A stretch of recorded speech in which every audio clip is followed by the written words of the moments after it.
Bonjour, c'est Ursule encore. On est le 10 mai 2023.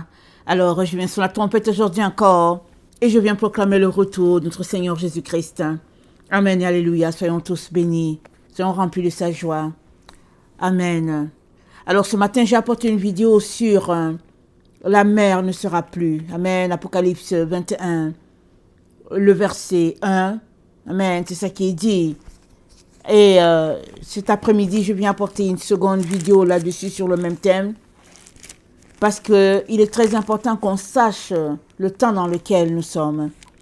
Alors, dans Apocalypse 21, le verset 1, l'apôtre Jean dit « Puis je vis un nouveau ciel et une nouvelle terre, car le premier ciel et la première terre avaient disparu, et la mer n'était plus. » Alors, la mer, on l'a vu aussi le matin, quand Dieu créa les cieux et la terre, il a séparé les eaux de dessus d'avec les eaux d'en bas, et les eaux de dessus, c'est ça qui a été appelé ciel, et les eaux d'en bas, il a divisé cela en deux.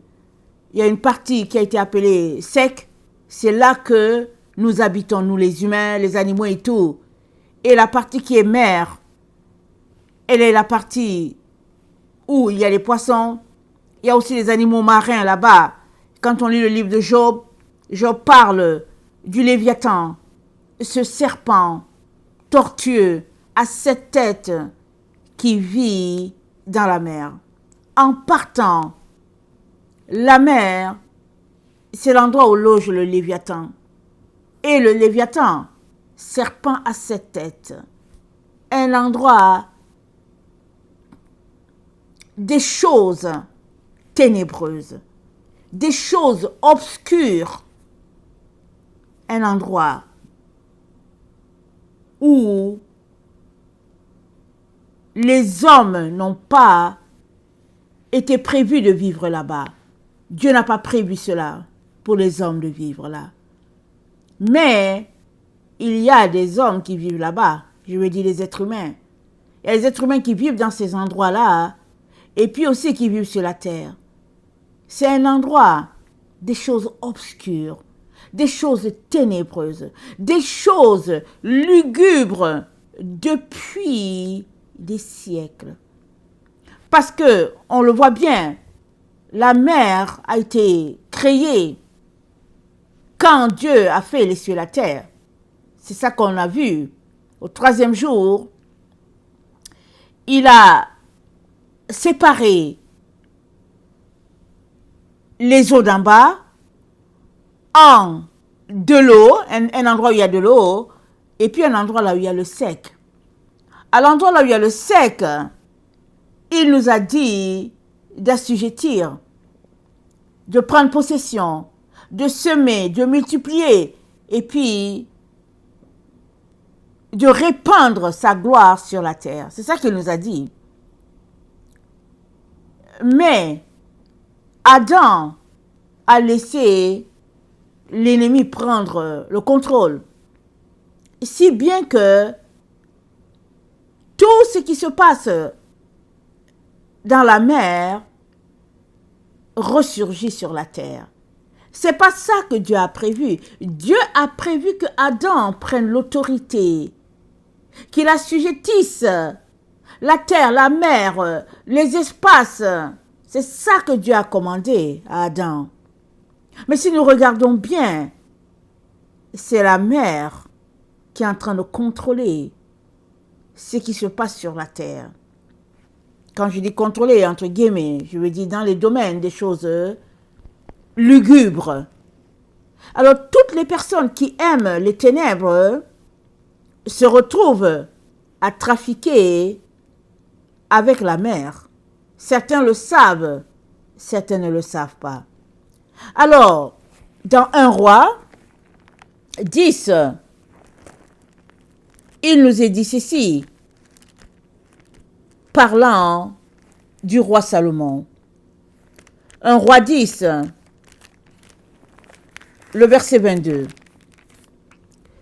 Car le roi avait en mer des navires de Tarsis avec ceux de Hiram, et tous les 3 ans arrivaient les navires de Tarsis apportant de l'or et de l'argent, de l'ivoire, des singes et des pains. Le roi Salomon fut plus grand que tous les rois de la terre par les richesses et par la sagesse. Quand on marche avec Dieu, on sait, on finit par savoir que c'est soit la sagesse de Dieu, soit la sagesse de ce monde. Mais la Bible nous dit, le roi Salomon avait les deux. Il était très riche. Il suffit de lire pour voir la richesse matérielle qu'il avait. Il était aussi très très sage. Mais si nous connaissons bien l'histoire de Salomon, Salomon s'est détourné de Dieu. Il était le roi choisi par Dieu. À la fin de sa vie, il est revenu, il s'est repenti. Mais Salomon s'est dit de lui que c'était l'homme le plus sage. Et pourtant, Salomon s'est égaré à cause de son excès de richesse et de la relation qu'il entretenait avec ces rois-là. Un roi 10, le verset 27, le roi rendit l'argent aussi commun à Jérusalem que les pierres, et les cèdres aussi nombreux que les sycomores qui croissent dans la plaine. C'était de l'Égypte que Salomon tirait ses chevaux. Une caravane de marchands de rois les allait chercher par troupes à prix fixe. Alors, 2 Chroniques 9, le verset 13. 2 Chroniques 9, le verset 13, c'est dit,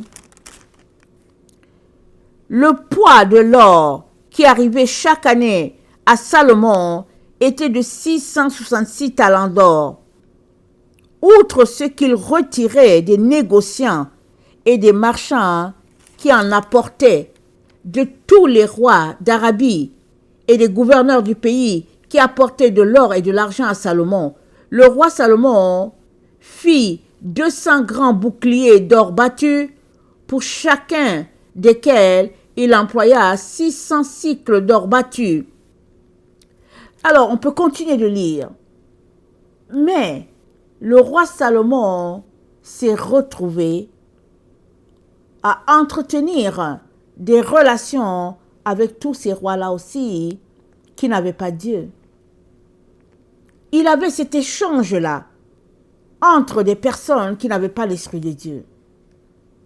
Or, nous savons que soit tu marches avec Dieu, soit tu marches avec le monde.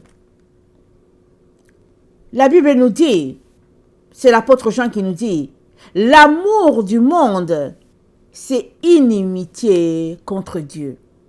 L'amour du monde, c'est inimitié. Tu ne peux pas en même temps aimer le monde et puis en même temps aimer Dieu. Ce n'est pas possible. On le voit dans l'exemple de la vie du roi Salomon.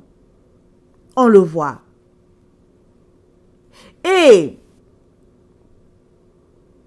le même Jean, parce que c'est Jean qui nous a dit, l'amour du monde, c'est inimitié contre Dieu.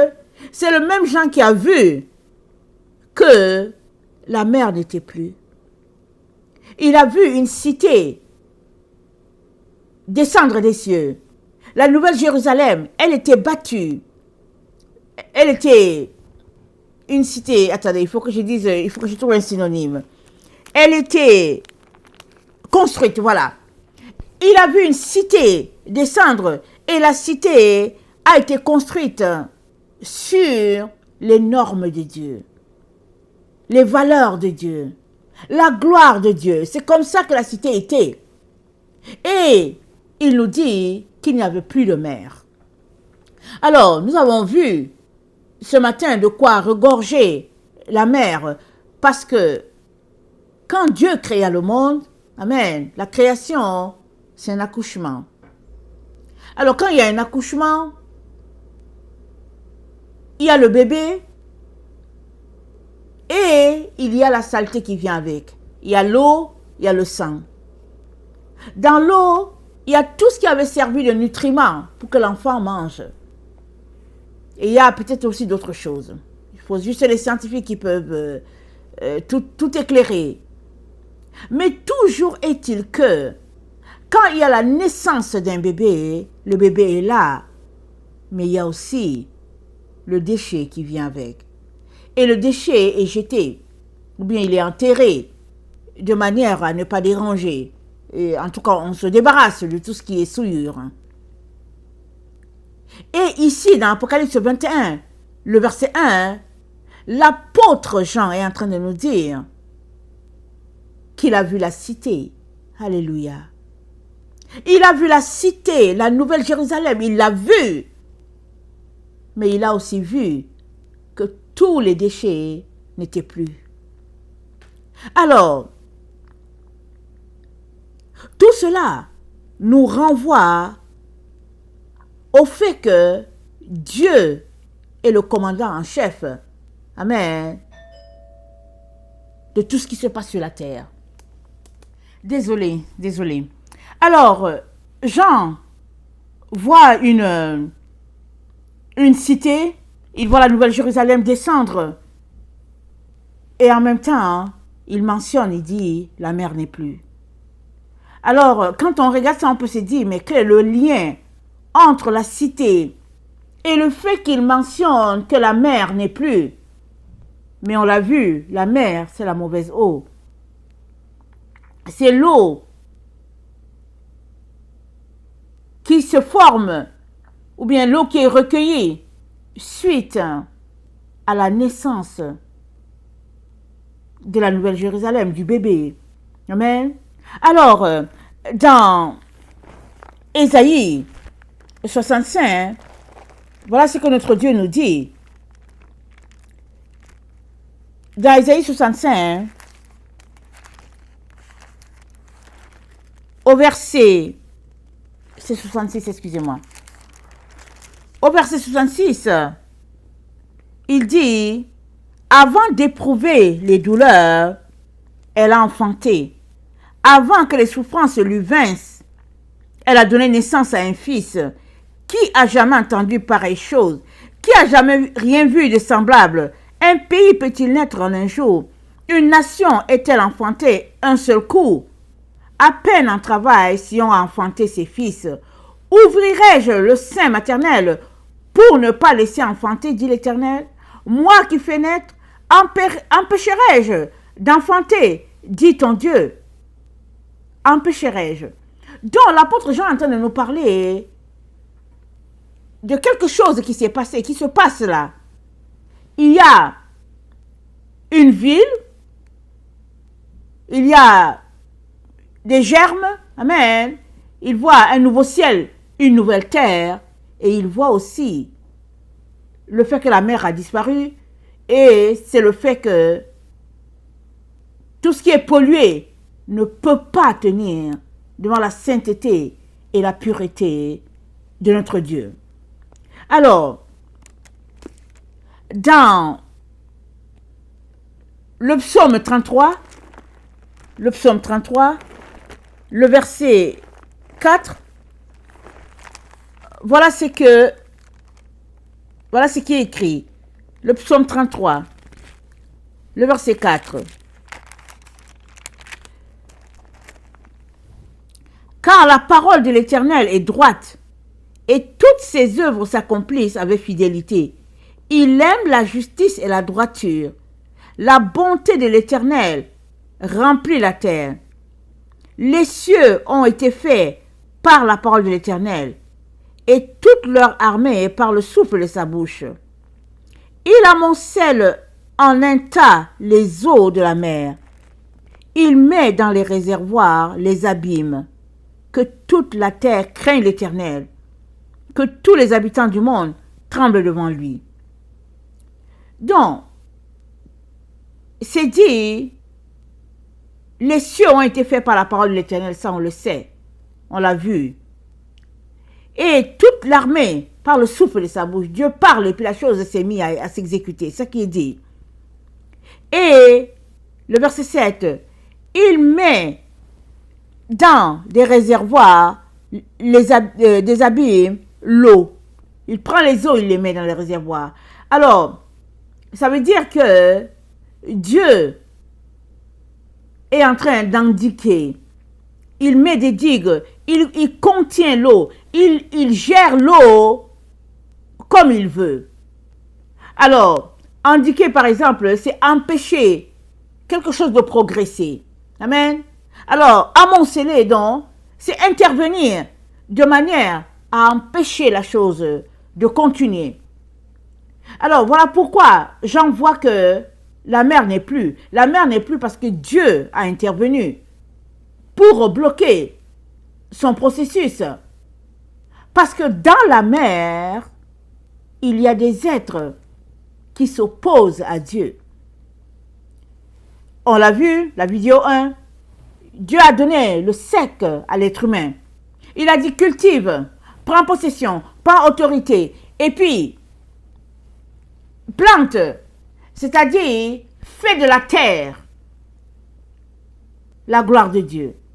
Que la terre soit comme au ciel. C'est ça que Dieu a dit à Adam et Ève. Il leur a dit ça. Mais eux, ils ont laissé l'ennemi prendre ce que Dieu leur a donné. Et puis maintenant, ils se retrouvent à subir tout ce qui vient de la mer.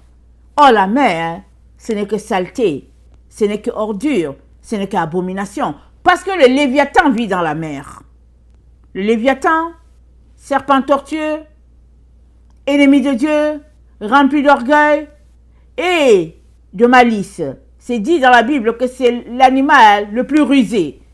Donc, dans ses ruses, il tient les peuples assujettis aux ténèbres. Il les tient dans la séduction, dans la manipulation, dans des voies ténébreuses et tortueuses. Il est donc important de s'assurer que tu n'es pas en train de boire l'eau de la mer. Parce que Dieu a décrété que la mer ne sera plus. La mer ne sera plus. Si on regarde comment il a fait le ciel et la terre, c'est dit que les eaux d'en haut ont été appelées ciel. Mais ce n'est pas dit que Dieu a séparé les eaux d'en haut. Au ciel, tout est parfait, tout est pur, tout est droit. Mais sur la terre, l'espace qu'il a donné à l'homme, et même il paraît que le sexe, c'est pas beaucoup.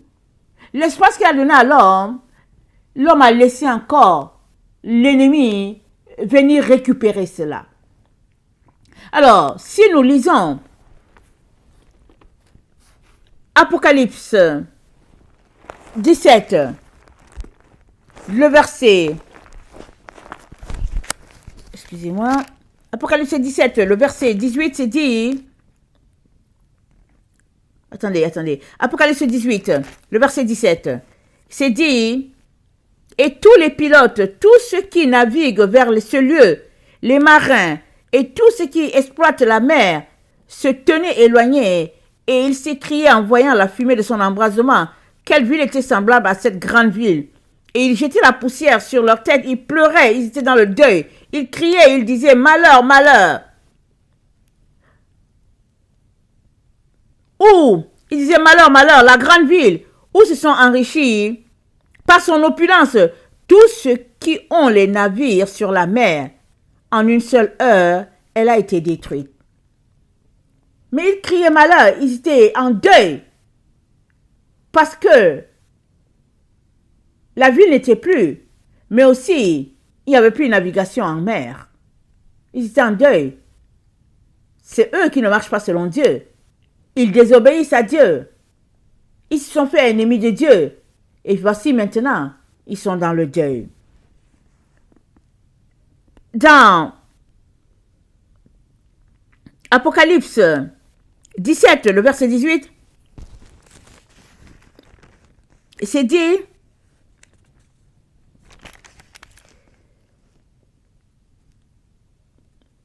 Je vais lire au 15.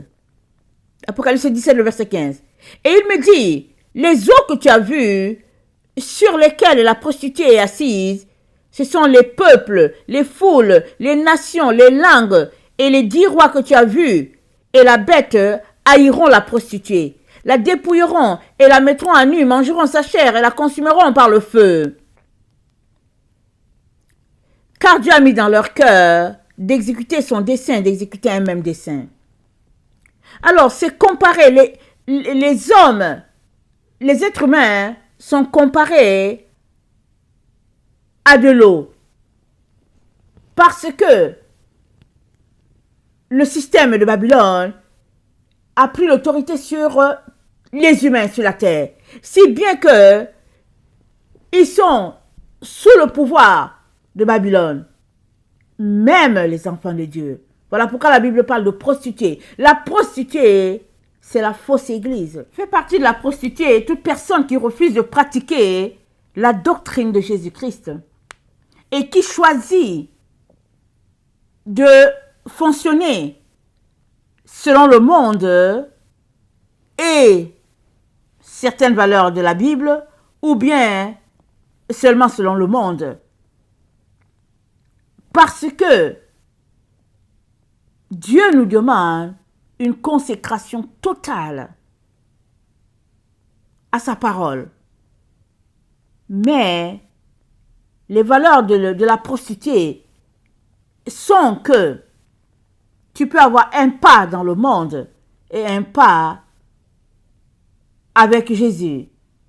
Si bien que plusieurs enfants de Dieu se retrouvent à trafiquer dans le système.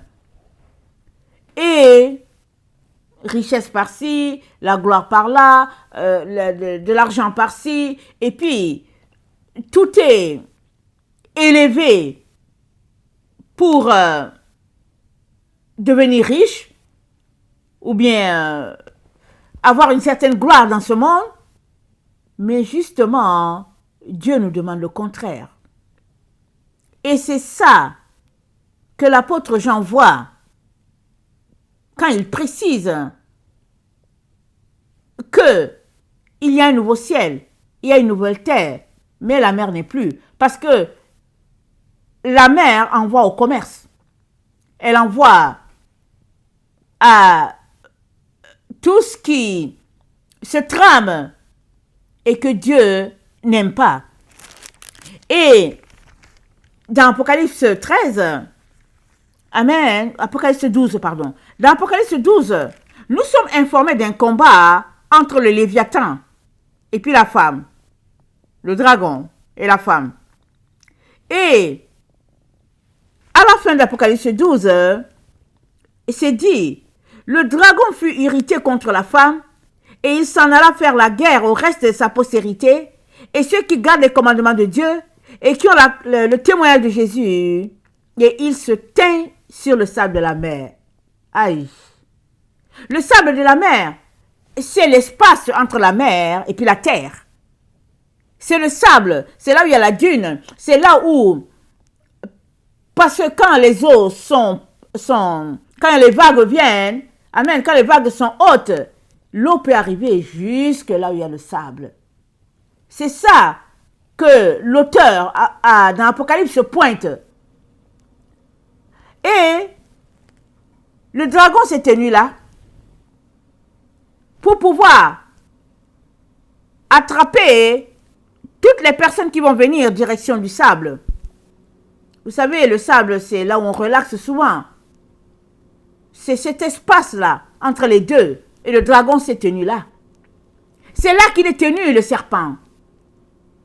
C'est la même chose qu'il a dit à Ève. Il a dit à Ève, mais non, si tu manges l'arbre de la connaissance du bien et du mal, tu vas devenir comme Dieu. Mais Dieu avait dit à Ève, tiens-toi loin. Reste du côté de la droiture. Là où c'est la lumière. Là où on pratique le bien. Là où on obéit à Dieu. Là où on est soumis à Dieu. Il a dit à Ève, Adam et Ève, reste là-bas.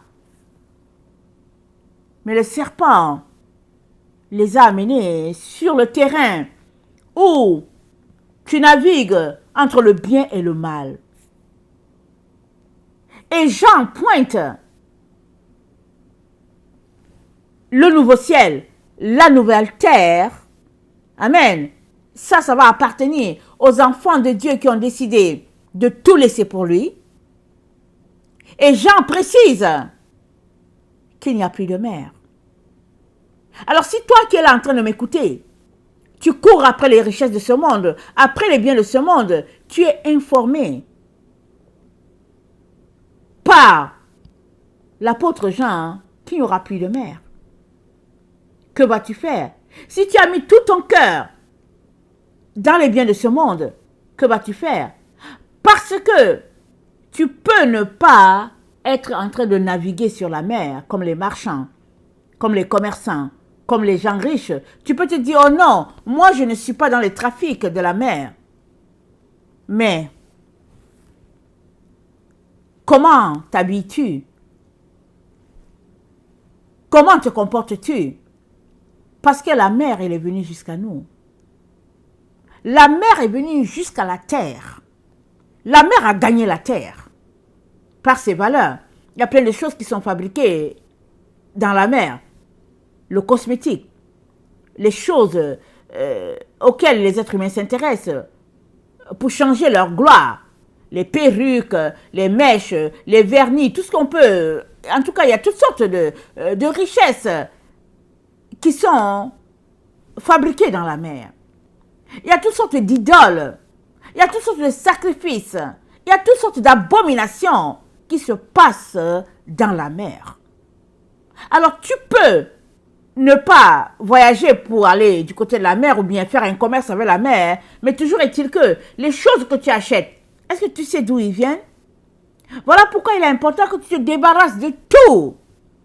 Que tu sois juste à ton Dieu, dans la simplicité la plus totale, habillé d'une manière qui convienne à Dieu, comme une sainte, comme un saint, et que toutes les autres choses, tu laisses ça.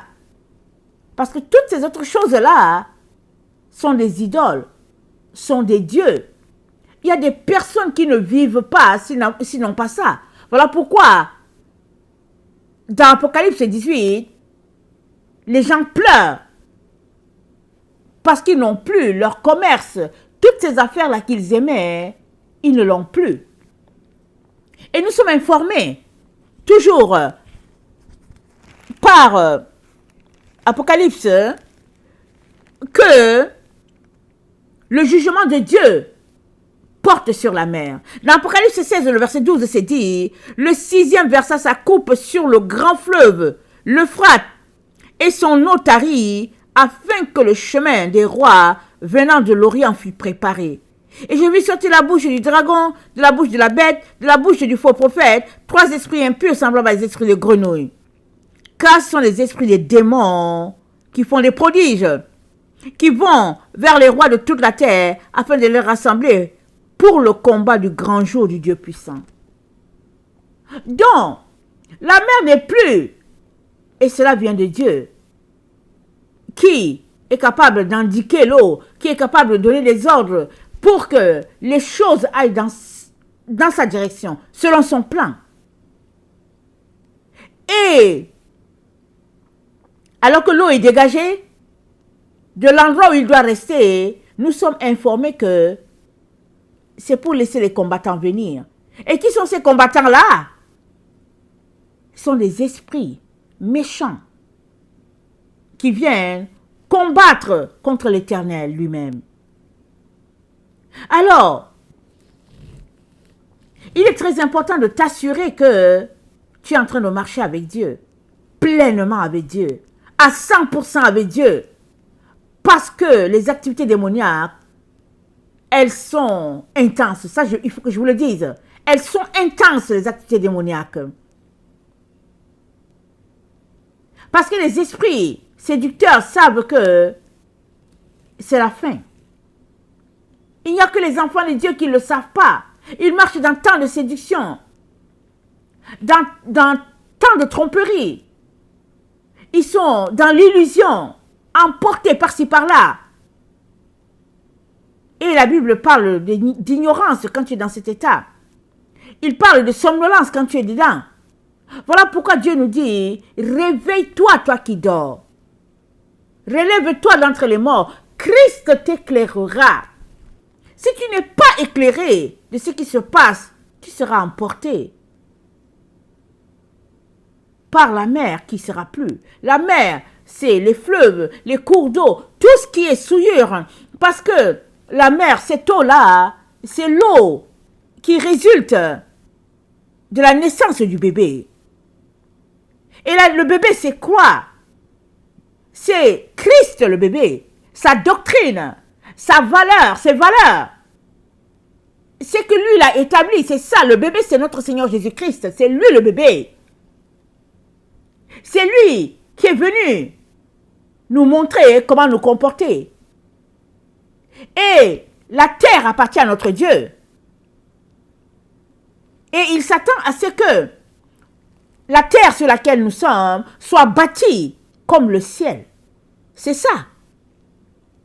Il s'attend à ce que les eaux d'en bas soient du même type de pureté que les eaux d'en haut qui sont le ciel. Il s'attend à cela. C'est la consigne qu'il a donnée à Adam et Ève. Il a tout apprêté pour Adam et Ève. Tout était beau. La Bible dit qu'il fut ainsi. Et tout était beau. Dieu a vu que tout était bon. Tout est bon. Et puis Dieu a donné du repos pour le 7e jour. Dieu a travaillé. Il a travaillé pour mettre en place ce monde-là. Pour que nous puissions en jouir. Mais Adam s'est laissé tromper par l'ennemi qui est venu lui voler ce qu'il y avait de plus beau que Dieu lui a donné. Il s'est ramassé à être exclu du jardin de Dieu. Et la séduction a progressé, si bien que le monde entier a été corrompu. Et quand on continue de lire la Bible, dans Jérémie, c'est dit que toutes les nations ont bu de la coupe de la colère de Dieu. Toutes les nations. Voilà pourquoi toutes les nations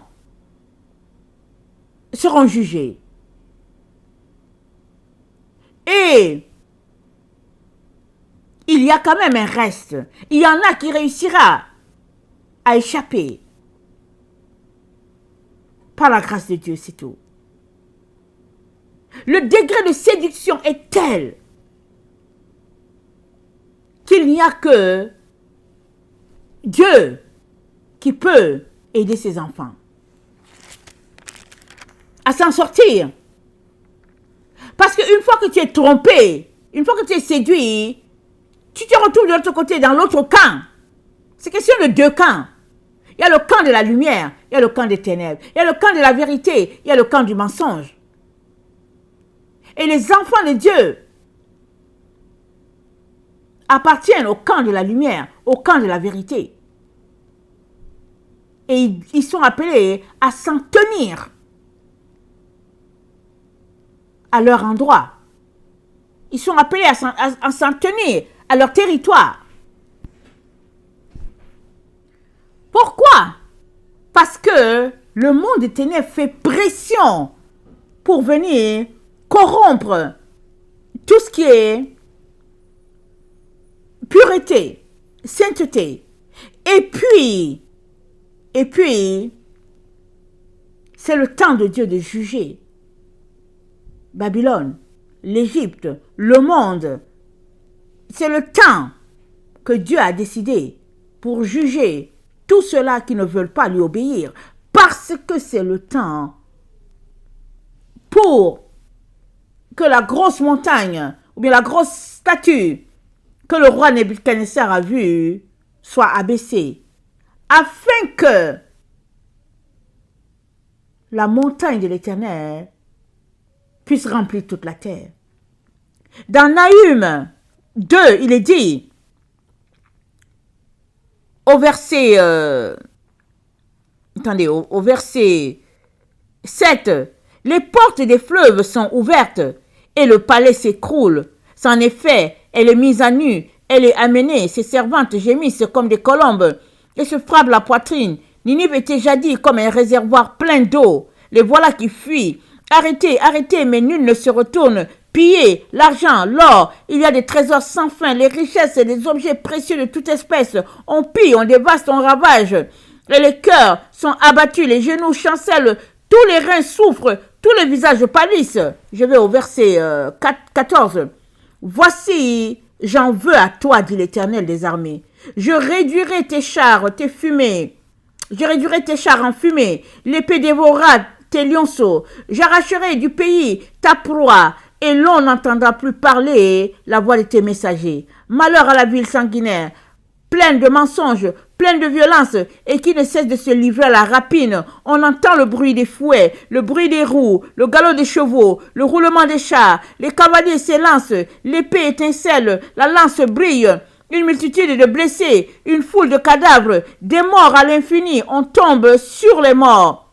C'est à cause des nombreuses prostitutions de la prostituée, pleine d'attraits, habile enchanteresse, qui vendait les nations par ses prostitutions et les peuples par ses enchantements. Voici, j'en veux à toi, dit l'Éternel des armées. Donc, on est dans le temps où Dieu est en train de mettre de l'ordre dans sa création. Le jugement de Dieu a commencé dans l'Église et s'est rendu maintenant dans les nations. Et Dieu juge. S'il trouve une personne qui le craint, qui veut marcher dans ses voies, Dieu va le mettre à l'écart, il va l'aider, amen, à se sauver de ce jugement terrible. Mais s'il n'en trouve pas, il va tout dévouer, tout va périr, tout va disparaître, parce que la terre sera remplie de la gloire de Dieu comme le fond de la mer. La terre que tu vois là, ça sera rempli de la gloire de Dieu. Parce que le ciel, c'est le trône de Dieu, mais la terre, c'est le marchepied de Dieu. Dieu a décidé de faire de la terre un endroit de sainteté et de pureté comme le ciel. C'était le dessein premier de Dieu. Ce n'est pas quelque chose de nouveau. C'est l'ennemi qui a arraché, ou bien c'est Adam, disons-le, c'est Adam et Ève qui se sont laissés tromper par les ruses de l'ennemi. Mais la Bible nous dit qu'on va se retrouver à vivre sur une terre sans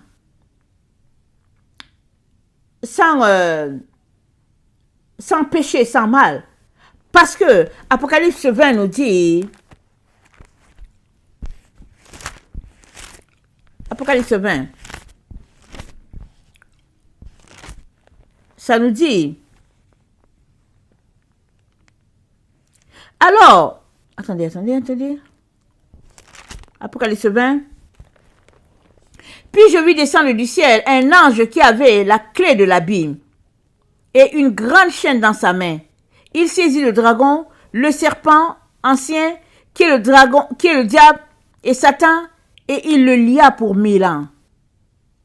Et, verset 4, et je vis des trônes, et à ceux qui s'y assirent fut donné le pouvoir de juger.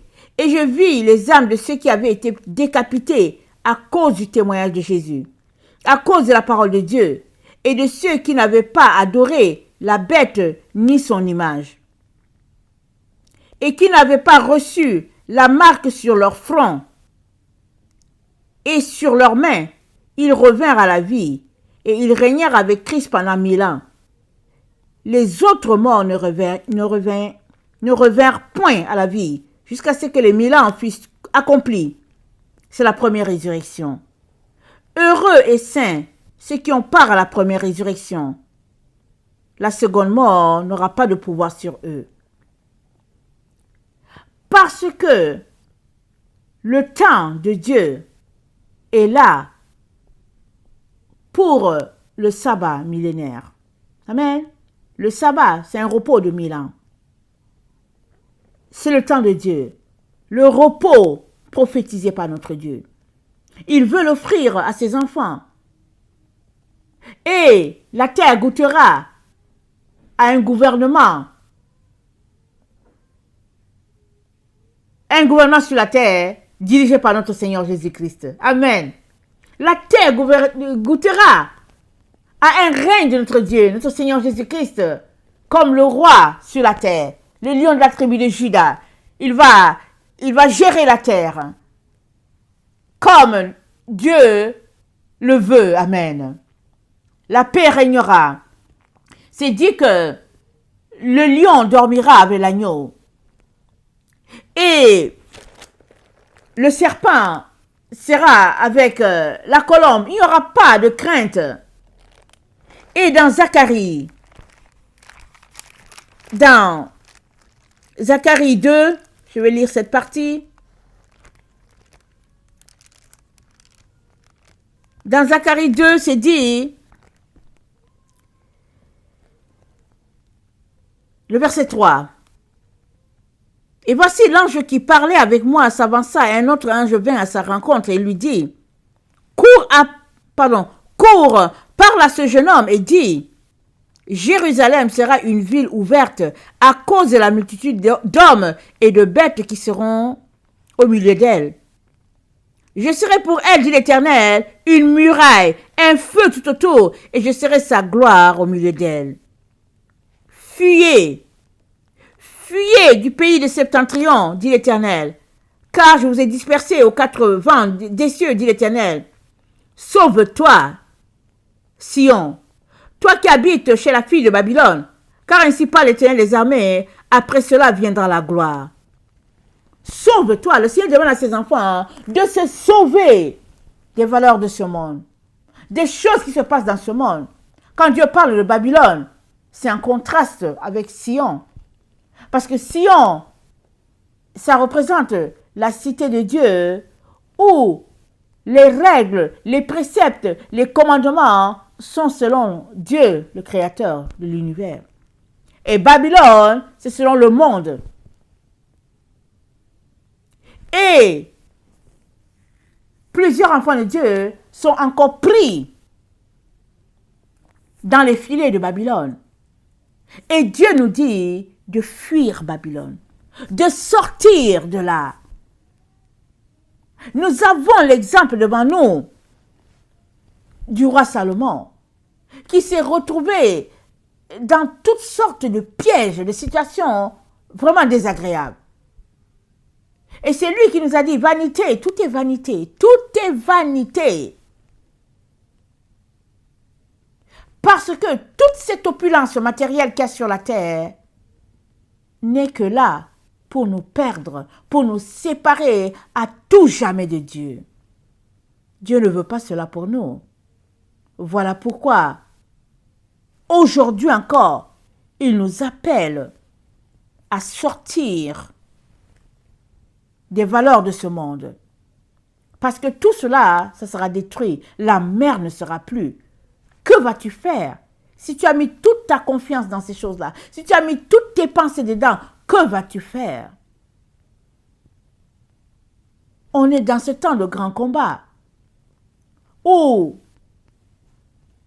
le système du 4e royaume vu par Daniel n'est qu'un système de manipulation, de séduction, mis en place pour détruire le peuple de Dieu, les enfants de Dieu. Parce que tant et aussi longtemps qu'on ne marche pas dans la droiture, on ne peut pas bâtir la terre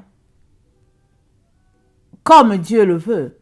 La terre ne peut pas devenir comme au ciel, parce que les enfants de Dieu ne marchent pas selon les normes du Père. L'ennemi est après cette terre. Il est après les choses de Dieu. Voilà pourquoi il y a toutes sortes de théories qui sont racontées aux enfants de Dieu pour les mélanger, pour les tromper, pour les faire quitter l'héritage que Dieu leur a donné.